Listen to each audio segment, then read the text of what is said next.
1370 WOCA. Ocala.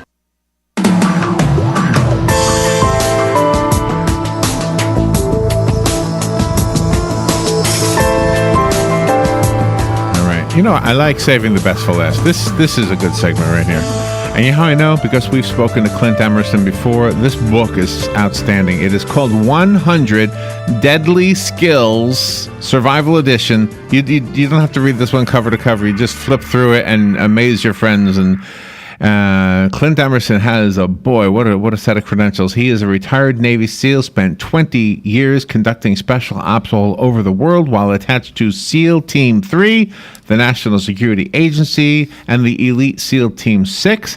A counterterrorism and surveillance expert, he's received numerous awards for bravery and leadership, including a Bronze Star. He's the founder of Escape the Wolf, a company focused on workplace violence prevention and response, threat identification and crisis management, and he is a best-selling author. And if you see the book, when you're going to hear about it, you will understand why everybody's buying this book. 100 Deadly Skills Survival Edition, the SEAL Operative's Guide to Surviving in the Wild and Being Prepared for Any Disaster. And by the wild, that could mean the streets of a city.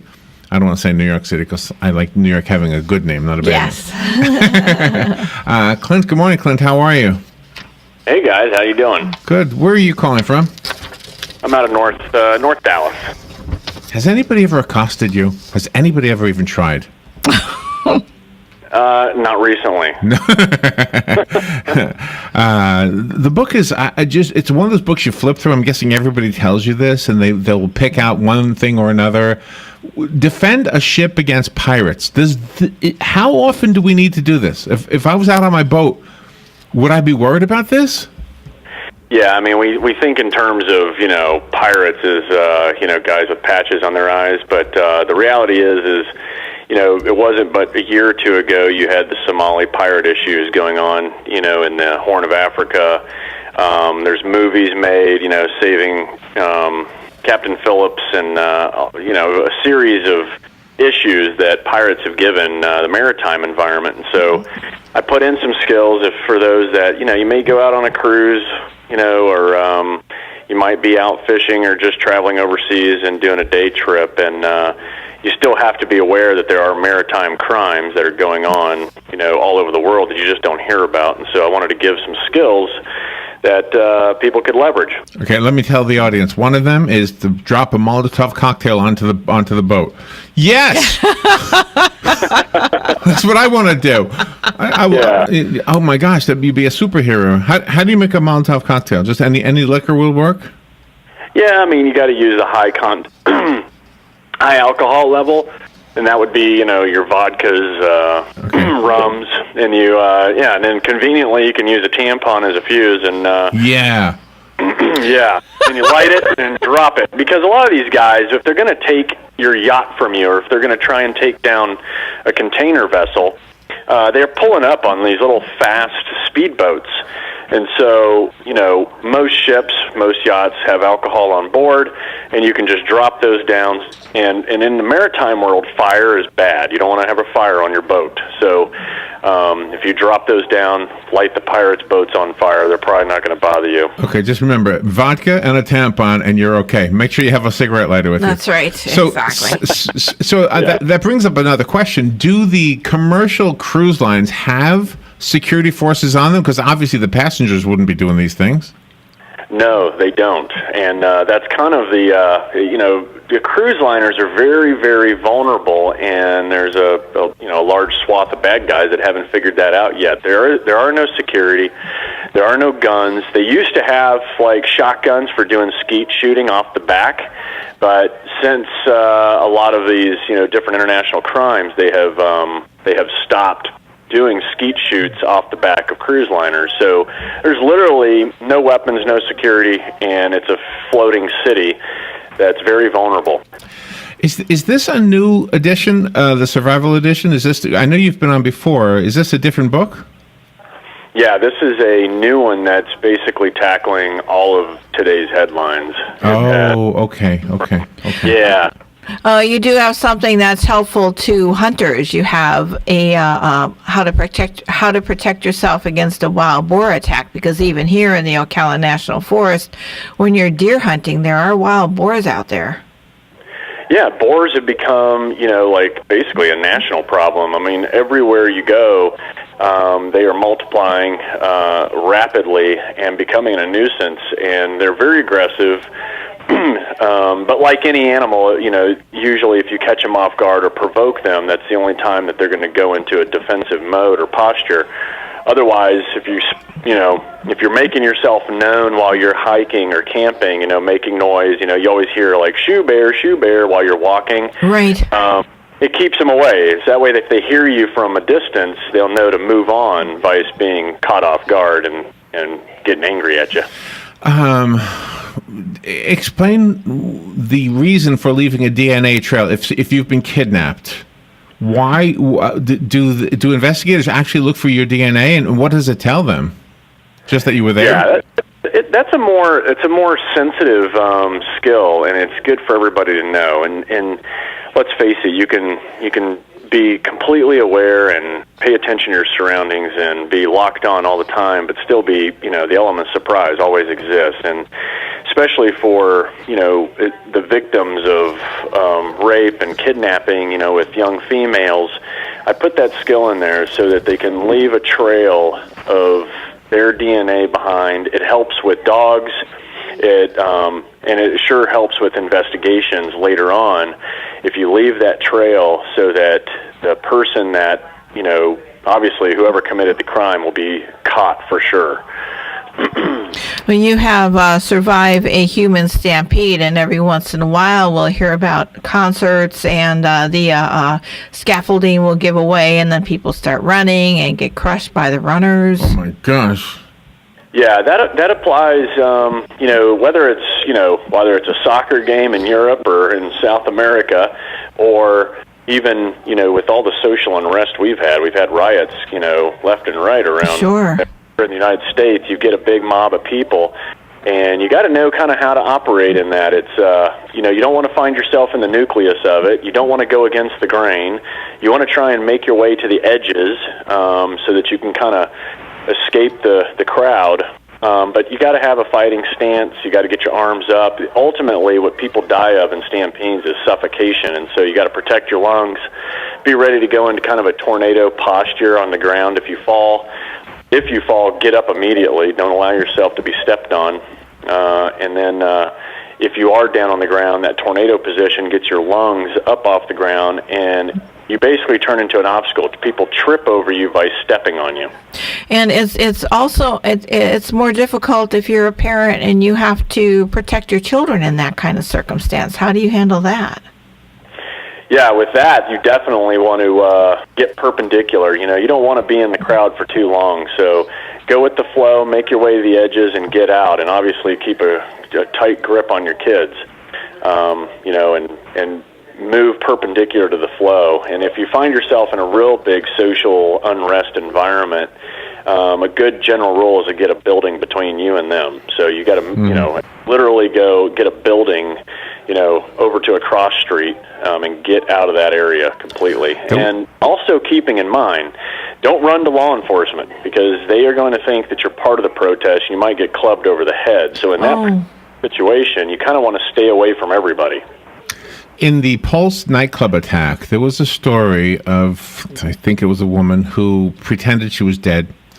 And then the gunman pretended he was dead. Did you hear that story? No, I did not. And, oh gosh, I mean, I guess you just stay laying there because you can tell he's pretending he's dead. He's lying among the people he killed to pretend he's also one of the dead ones. So when the police came in, they thought he was just one of the victims. Oh my gosh! I don't know if you heard that story. I did not. But the woman who told the story, who was not dead, who was pretending to be dead, I mean, she was right there, and she could have blown the whistle on him right then. I don't know if I don't know. What would you have done? Anything different than what she did? Yeah, I try not to armchair quarterback situations like that. Yeah. But I say personally, I would never play possum. A couple of reasons. One, a lot of these bad guys will go around and double tap people, in the head or shoot them again while they're on the ground to ensure that they're dead and that they're not playing dead. So kind of you're putting yourself in a position to, get shot playing dead and not a defensive maneuver. But this big thing, and I have an issue with that, is if you're playing dead and listening to other people die when you could be doing something, you could jump up and jump on this person, do something. That's personally what I have a bigger problem with. There's no way I could just lay there and listen to this guy continue to shoot people. Yeah, I know this is a movie, but there was a movie, and Harrison Ford was the president in the movie, and they were on Air Force One, and there was one gunman in a room with like 30 people, and I was thinking, why don't they all attack him, knowing that, okay, some of us are not going to survive, but eventually, the bulk of us will. Tell the women, get to the back. When he comes back in, we're going to jump him, and then he's going to shoot some of us, and we'll just have to deal with that. Mm-hmm. But no, you're right. The odds are on your side. People forget that these active shooters, usually, it's their first time to pull the trigger. It's their first time to kill someone. It's their first time to do a lot of these things. So they're nervous. They got adrenaline flowing. They've got tunnel vision. They're not even going to see you coming from the left or coming from the right because they're just so focused. And you have a bigger advantage than you realize over these guys, even though you don't have a gun and they do. It really is. It's just a matter of people doing something. Don't just sit there, do something. One of the things that we argue about a lot on talk radio is trying to be reasonable with unreasonable people. The passive explanation as to how you handle a circumstance is with words. The not so passive way is to handle it with a weapon or with some kind of force.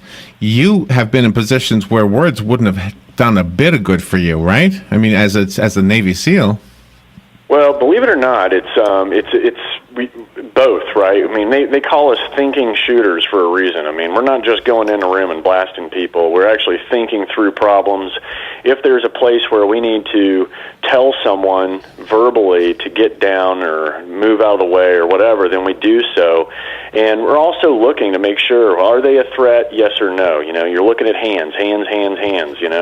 If they've got something in their hands that is a weapon, then yeah, they're a threat. If they don't, then they're not, and you treat them accordingly. But you have to think through some of these problems, and I would say when you're faced with an active shooter, it's not really a talking environment. I think it's worked once, that recorded in the media, but overall, these guys are coming in to kill everybody and saving a couple of rounds for themselves.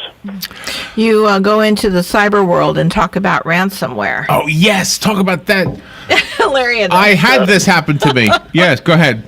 Oh, did you? Yes. Yeah, it's becoming more and more of a problem. So the skill in the book really is telling you, there's two variables we can control, and that is preparation and response, right? If you have some things that prepare yourself for certain events and have a planned response, then your likelihood of surviving any kind of crisis is pretty high. So with ransomware, prepping is number one. You've got to know how to identify an email that you should be receiving versus an email that is bad or has malware or virus attached to it. So you've got to take a little bit of time. I know we're busy people. We want to click through things, but you've got to look at your email. You've got to hover your cursor over the email or the sender. Look at the full address. Make sure it's not, end in I'mGoingToGetYou.com. Yeah. Or I'm going to encrypt all your files.com. So what will happen is you'll unintentionally click on something, it puts the malware onto your computer, and it encrypts all of your files.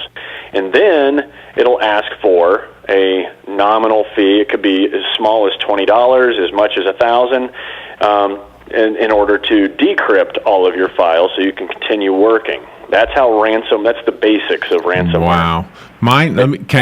What happened to me? My screen froze up. I had a message on my screen that told me to go to 7-Eleven and get some kind of a money order thing. And they had a word for it, and send $350 by phone or something to this company. Oh, okay. Every time I turned it off, I noticed that message took about a second to come back on. And so in that 1 second time, I have a Mac. So I clicked on preferences and whatever it is. I'm not really good with this, but I figured out a way to say don't allow anything that I don't approve, or something like that. So in that that 1 second time, and it took a few tries before I could do it accurately, and then it was done, and I never saw it again. And I don't know if it's still there somewhere, but it doesn't. Yeah, it might be still there. Yeah. Yeah, and the big key to this is you got lucky and you kind of outsmarted it. There's for those that not as savvy, it's real simple. It's the 3-2-1 method of backing up your systems. You want to make sure you save everything to your computer, of course. You want to make sure you save to an external drive, and you also want to make sure you're saving to the cloud. That way, if you have a smarter bad guy where the malware he puts on there truly locks you out, you can just move over to a different terminal, a different laptop, and continue working. Yeah, that's ultimately it. Yeah, and I do not. I mean, I learned I don't have anything I click on if I don't know who it is. Even if it says Robin's name, I make sure it's really Robin. Yeah, because it can be a sneaky one. All right, let me take a break, and we'll be right back. This is a book you should get: 100 Deadly Skills Survival Edition, the SEAL Operative's Guide to Surviving in the Wild and Being Prepared for Any Disaster. It's written by Navy SEAL, retired Clint Emerson. This is really a cool book, and we've kind of been talking about circumstances most of us would never ever find ourselves in, but there's actually one circumstance in here that Robin and I found ourselves in that I want to share with Clint when we come back, and I'll tell you why it would have been helpful to have that information. We'll be right back. The weather is brought to you by myfwc.com. Safe boating is no accident. On this Tuesday, partly sunny and quite nice with a high of 80 to 84. Tuesday night will be partly cloudy. There can be a late night shower in spots along the coast. Lows ranging from the low 60s inland to 71 along the coast. For Wednesday and Thursday, partly sunny and breezy. There can be a shower each day along the coast. Highs on Wednesday between 82 and 86, and Thursday's high 81 to 85. From the Florida Weather Center, I'm meteorologist Joe Lundberg.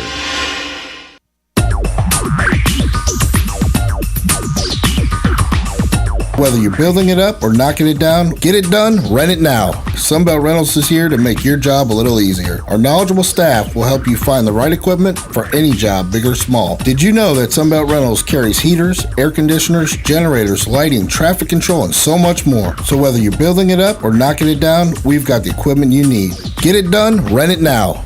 And right now, for a limited time, you can have it for less. Just by mentioning this ad, if you rent it Friday afternoon, you can keep it the whole weekend and only pay for one day. But this is a limited time offer, so stop into Sunbelt Rentals today, Northwest 27th, just a quarter mile east of I-75. For more information, just give us a call, 352-369-9101. 352-369-9101. Sunbelt Rentals. Get it done, rent it now. 352-369-9101. Until you go into AutoMax, Marion County's #1 pre-owned dealer for over 15 years, and see their upfront pricing and how AutoMax puts their low outlet price, along with the Carfax and complete vehicle information on the window of every single vehicle. Then, and only then, can you take advantage of great finance offers, like rates from 2% with 0 down, and no payments for 90 days with loan approval. View all these great prices and vehicles on the corner of 17th and Easy Street. AutoMax. Quality cars, outlet prices. PPIR is a networking group formed to serve the realtor and small business community. It primarily serves the real estate and construction industry, but is open to all businesses that provide any service or product to the real estate business community. PPIR has no membership dues or fees for attendees. The watchwords are keep it simple and maximize networking time. PPIR chapters generally meet once a month after business hours. For the information on this, call 352-615-9412 or go to events@ppirevents.com. PPIR, professional people in real estate. Next Generation MD is the future of healthcare now. Listen in the first and third Thursday at 10 a.m. to learn how the future in PRP treatments are here in our area. Find out the many ways that Dr. Juan Jordan, MD, Charles Brooks, NP, and case manager Mark Shaw have brought the family medicine practice to a new level. Hear from the very people that benefit from the fine work they have done in this field. Next Generation MD, every first and third Thursday at 10 a.m. here on WOCA 96.3 FM, 1370 AM, The Source. All right, 24 minutes after 11 o'clock. Before we run out of time, let me just tell you, this is a cool book. It'd be a great gift for somebody. It might save somebody's life. I know that's kind of a pretty pretty big claim, but when you see the book, you'll see why I say that. Clint Emerson wrote the book. It's called 100 Deadly Skills Survival Edition. And we were talking about people attacking you. We were talking about circumstances that might not be very common. But I wanted to share with you, Clint, something that happened to Robin and I. We were going through a bicycle phase at a time. And so we were bicycling in a park here, not too far from here, called Wekiva. Is it called Wekiva State Park? Mm-hmm. And they had a bicycle trail on their map. Okay, and the bicycle trail on the map wasn't finished in reality. So we got to the end of the bicycle trail, not knowing we were at the end of it, and we said, well, maybe you just go through the woods a little bit. Obviously, this is where the map shows us. So we go through the woods, and next thing you know, I'm saying, gosh, I don't see anything that indicates that we're in the right place. And we passed a banana spider. You know what a banana spider is, right? You've seen them? Oh yeah. Okay. So we passed a banana spider, and then we're walking, and I said, Robin, that's the same banana spider. And she said, are you sure? And I said, no, I'm not sure. I'm not sure. And let me tell you, we're getting thirsty. We're worried. Where the heck are we? We didn't know where we were. Mm. Well, we came upon a river, like a stream, and we saw these boys in a boat, and they had a couple 2-liter bottles of soda, and I paid them $5 for the Mountain Dew. We were in bad shape. So money helps. Money helps. But I mean, figuring out where we were and how to get out of there was so hard. And they didn't know, because all they knew was the waterway. They didn't know walking how to get out of where we were. I don't know how we got out, but I remember we said, let's take a break. Yeah. And so we just sat down and laid down in the dirt. And when we woke up, guess what? There were buzzards overhead. I said, I think we almost died. I think. But I mean, you have skills here on how to know where you are. And we did not have a compass, but you even have skills we could learn. And I know some of these rudimentary Boy Scout skills are probably things I should have remembered, but I had no. Yeah, there's some. It's funny. We have a saying in the SEAL community. You know, what makes us advanced is we master the basics. And I think people have forgotten, how to. They don't even know the basics anymore when it comes to this kind of stuff. And that's why I included them in the book, is just kind of bring people back to the basics when technology fails you, or the park you go to's map fails you. Right. Right. You know where you're going. We rely on our phones, or we figure, hey, we'll just Google it, or we got a GPS on my phone that'll tell me how to get out of here. But the reality is, all that stuff dies or doesn't work. You're left with basic knowledge that you should have, and that's why I included it in 100 Deadly Skills. And I know this is, I didn't even have a knife on me. I didn't even have a what do you call it? A Boy Scout knife. Yeah, I mean, just a knife would have been handy. Oh wow. So. Yeah.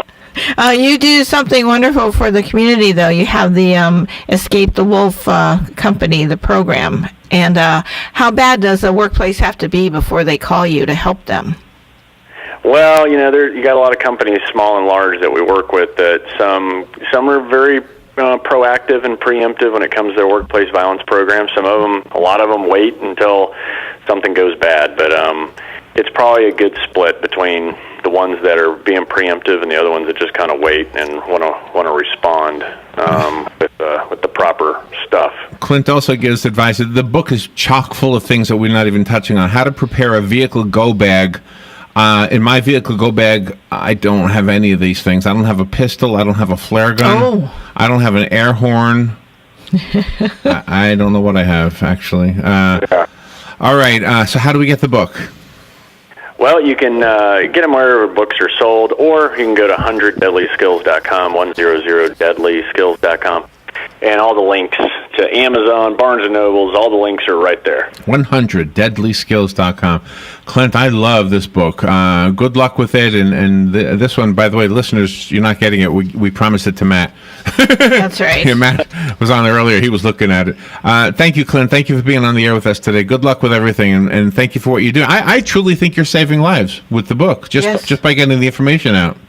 I hope so. It's knowledge everyone should have, and I hope they never need to use it. I know people will be looking at this and kind of giggling about it, but you know what? There's going to be a kid who remembers Dad talking to him about something in this book, and he's going to survive something horrible. Mm-hmm. Or she. Yeah. Right. Yeah, absolutely. Yeah, hopefully. Thank you, Clint. All right. Thank you. Thank you for your service, too, sir. Thank you. Not a problem. Thank you. All right, we'll be right back.